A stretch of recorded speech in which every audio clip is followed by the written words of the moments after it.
So in my last video, I talked about the Sony ZV-E10, talked about all the things that are great about the camera, how it's an impressive camera, but how also I'm not entirely impressed because it's not very different from what a smartphone will give you in 2021. But the one thing I didn't do was talk about a perfect alternative, like an alternative to the Sony ZV-E10. So in today's video, we're talking about what I think is the perfect alternative to the Sony ZV-E10.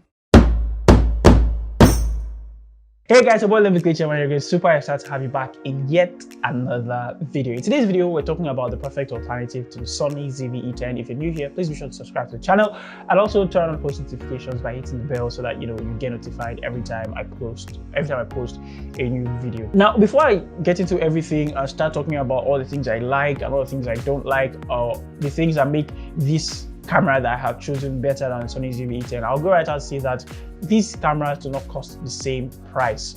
The camera I have chosen is slightly more expensive. The reason I have gone for this camera despite the price difference is because I would have expected Sony to do the same thing.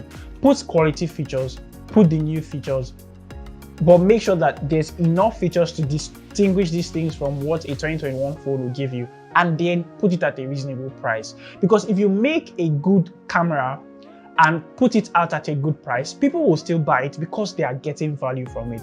But Sony just made a cheap camera, put gimmicky features on it, and then put it out at a cheap price. And I think that is not entirely what you should be doing for a camera in 2021. So what camera did I choose? Well, drum roll.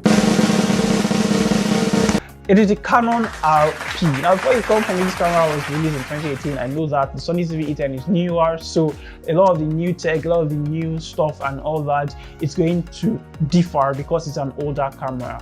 But if you're holding this camera, if you're using this camera, it will never feel to you like you are using a smartphone. The camera stands out in a lot of different ways, and you can feel that okay, it's not just another camera we are releasing so that it looks like we are just pushing stuff out there. It is a camera that is directed at something. The Sony ZV-E10 was said to be created for content creators, yet it has a lot of things that some specific group of content, because there are a lot of different types of content creators, and the Sony ZV-E10 misses out on some of the features that some type of content creators may need. Now, before I move on, I think it's important that I also mention that the Sony ZV-E10 does better in a few features. Basically, it does better than this camera. For example, it does more frames per second continuous shooting.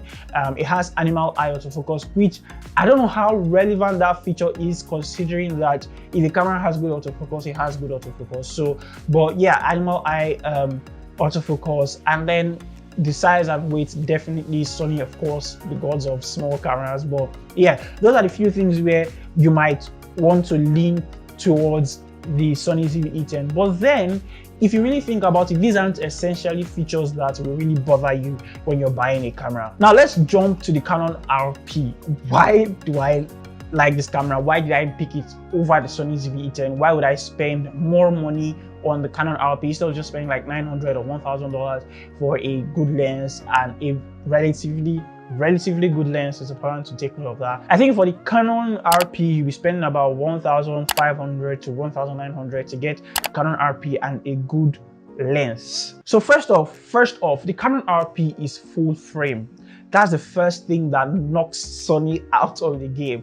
When you have a full frame camera, you have a camera that's capturing more detail, you have a camera that can do more quality wise. I don't think you'll be spending up to like $1,000 more to buy the Canon RP with a good lens compared to buying the Sony ZV-E10, but you get full frame with the Canon RP. So that, first of all, already negates whatever Sony ZV-E10 is doing by offering some form of value at that cheap price. The second thing that really stands out for me is that this one has an EVF. Now, the Sony ZV-E10 is said to be created for content creators, right? If you're creating something for content creators and you want to give them the best value for their money, then you should be able to do as many things as possible. For example, they should be as comfortable making videos as they will be as comfortable taking photos, because as much as the world of video is becoming more and more popular, people still want to store memories in photos too. and people still want to explore that side of their creativity by taking photos. But you take out the EVF, you take out that ease of taking photos in certain conditions. For example, if there's a content creator who bought the Sony ZV-E10 and takes it on travel and then wants to take a photo maybe in the sunlight or something, it will be more difficult to do that with the Sony ZV-E10, considering that it doesn't have an EVF. And then moving down to the fact that it comes with just an LCD. The LCD on the Canon RP is of a higher quality than what you find on the Sony ZV-E10. Considering that the Sony ZV-E10 is a smaller camera, the screen might not be able to do so much, and then it's not the best quality. And then finally, to round up the conversation, the other few features I think that really make the Canon RP better than the Sony ZV-E10, it offers you more megapixels, 2 more megapixels than the Sony ZV-E10. You get focus bracketing, and then of course Canon colors.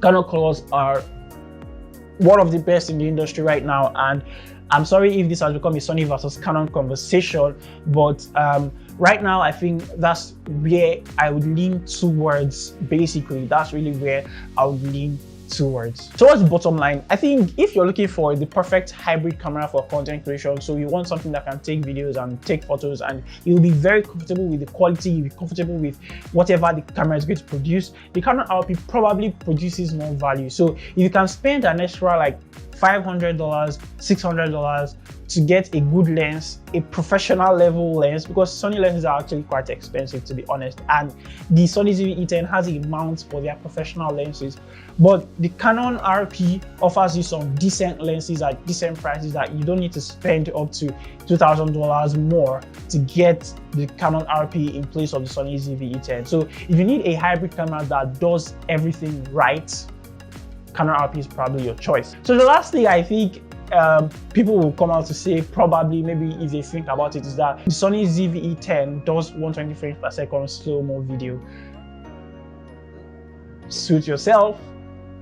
Check what gives you the most value, check what you really need for the kind of content you create, and spend your money on that. I think that's the bottom line. I think we can close this video now. Yeah. Thank you guys for watching this video. If you enjoyed it, please smash a like on the video, subscribe to the channel, and I will see you guys in the next video. Don't forget to let me know your thoughts in the comment section. Please share your thoughts in the comment section below, what you think.